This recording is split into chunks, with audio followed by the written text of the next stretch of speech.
نبی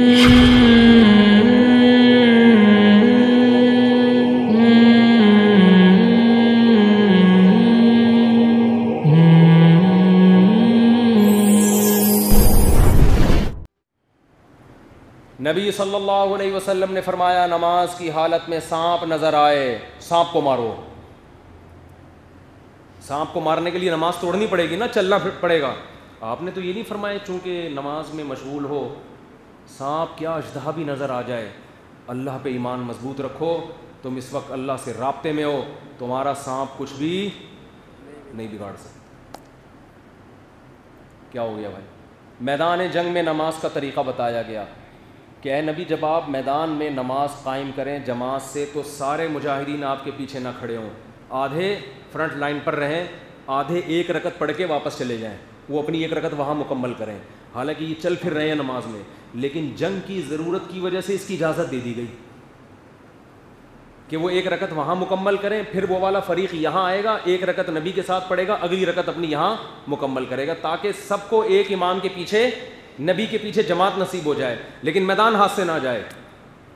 اور اس دوران قرآن کہہ رہے اسلحہ اٹھا کے نماز پڑھنی ہے تم نے. سورہ نساء. کیوں؟ ود الذین کفروا, کافر یہ چاہتے ہیں, لو تغفلون عن اسلحتکم وامتعاتکم, کہ تم اسلحہ اور اپنے جنگی سامان سے غافل ہو جاؤ, پھر تم پر یمیلون علیکم میلۃ واحدہ, ایک ہی دفعہ میں حملہ کر کے ختم کر دیں. تو اسلام نماز کے ساتھ اسباب کا بھی حکم بولو دے رہا ہے. وظیفوں میں زور لگایا ہوا ہے کہ میرا رزق بڑھ جائے, صبح یہ والا وظیفہ, دوپہر یہ والا وظیفہ, شام یہ والا وظیفہ, کہ جاب مل جائے. دعا مانگو اللہ سے, رات کو تہجد میں اٹھ کے باقی ٹائم جاب تلاش کرنے میں لگاؤ. جاب مسجد میں نہیں ملے گی, مسجد میں دعا مانگو گے آپ اللہ سے. تلاش کہاں کرو گے؟ باہر کرو گے. جو باہر تلاش کرنے کا ٹائم تھا وہ بھی کہاں آ کے بیٹھا ہوا ہے؟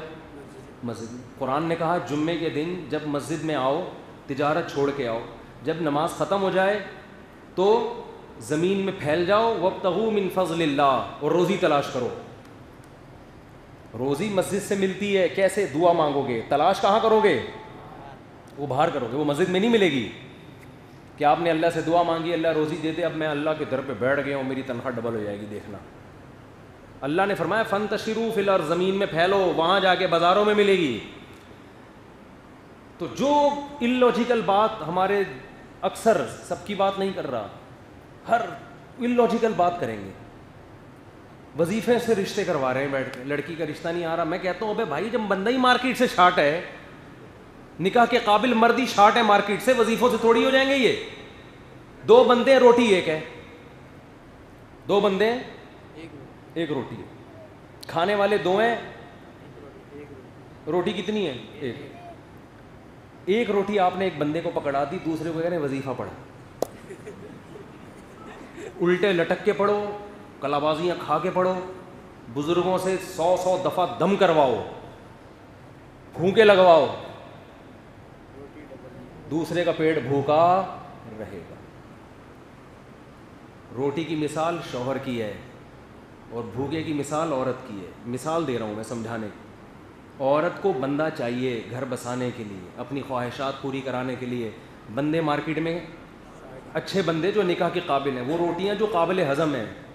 ایسی روٹیاں پڑی ہوئی ہیں جو ہضم کے قابل نہیں ہیں, وہ نہیں. تازہ روٹی ہے بھائی, کھائے ہضم ہو سکے. وہ روٹیاں کتنی ہیں؟ وہ تھوڑی ہے. اب جس لڑکی کو روٹی نہیں مل رہی اس کو آپ کہو گے وظیفہ پڑھو, یہ حماقت ہے یا نہیں ہے بھائی؟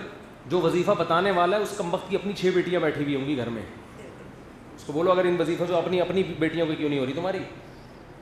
اس کا طریقہ یہی ہے میرے بھائی. میں یہ لاجیکل بات اگر مجھ سے کروانا چاہتے ہو آپ کہ یہ کیا رٹا لگا کے رکھا ہوا ہے اس نے ایک ہی, تو پھر ٹھیک ہے, آپ پھر اپنی مرضی کے خطیب کو لے آؤ, بیٹھ اوٹ پٹانگ پھینکتا رہے بیٹھ کے.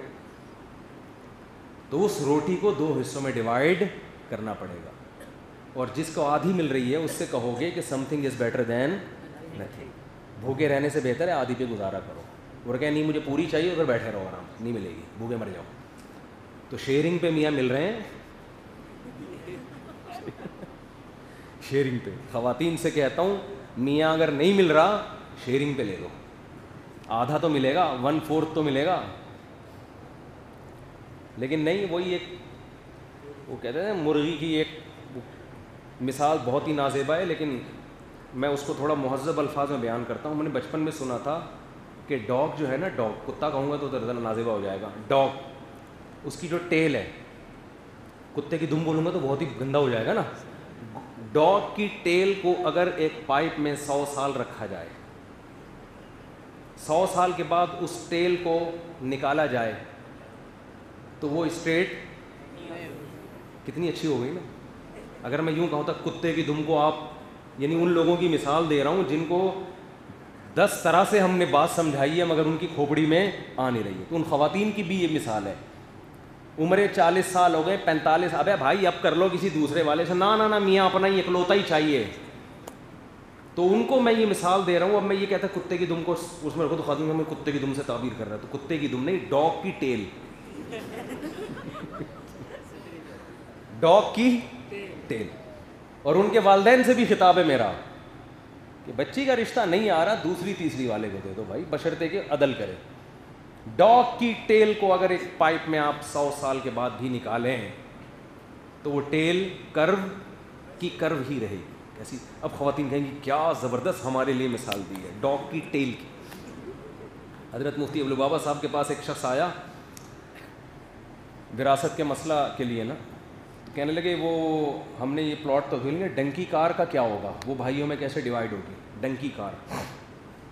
مفتی ابوالبابا صاحب کہتے ہیں, میں نے کہا یار یہ کار تو ہم بھی چلاتے ہیں, پتہ نہیں کوئی جاپان نے کوئی نئی کار نکالی ہے ڈنکی کار, جیسے ڈنکی پمپ ہوتا ہے نا موٹر, ڈنکی کار ہوگی, کوئی بہت ہی بڑی, کوئی کروڑوں روپے کی کار ہوگی جو ابھی ہمارے علم میں بھی نہیں, ابھی نئی جاپان نے لانچ کی ہوگی. تو ڈنکی کار تو کروڑوں کی جائیداد ہے, اس کو تو پوری کیلکولیٹ کر کے بتانا پڑے گا بھائی اس کو بیچ کے کس کو کتنا حصہ ملے گا, یا بیچنا نہیں چاہتے تو کیا ہوگا. کہہ رہے ہیں میں لگا ہوا تھا کیلکولیشن میں, سوچنے میں, تو پھر میں نے ویسے ہی پوچھا یار یہ کار کی کون سی قسم ہے, یہ والے پارٹس تو ہمیں معلوم ہے ہی نہیں, یہ والی کار تو ہمیں معلوم ہی نہیں ہے. پتہ چلا گدھا گاڑی کو کیا کہہ رہے ہیں, گدھا گاڑی.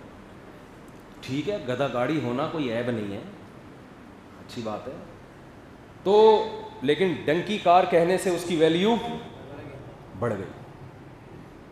ڈنکی کار کہنے سے آپ نے اس کی ویلیو بڑھا دی. گدھا بھی کہے گا مجھے ایسی عزت آج تک اس سے پہلے کبھی نہیں ملی. ٹھیک ہے, تو ان لاجیکل باتیں کروا لو آپ ہم سب سے.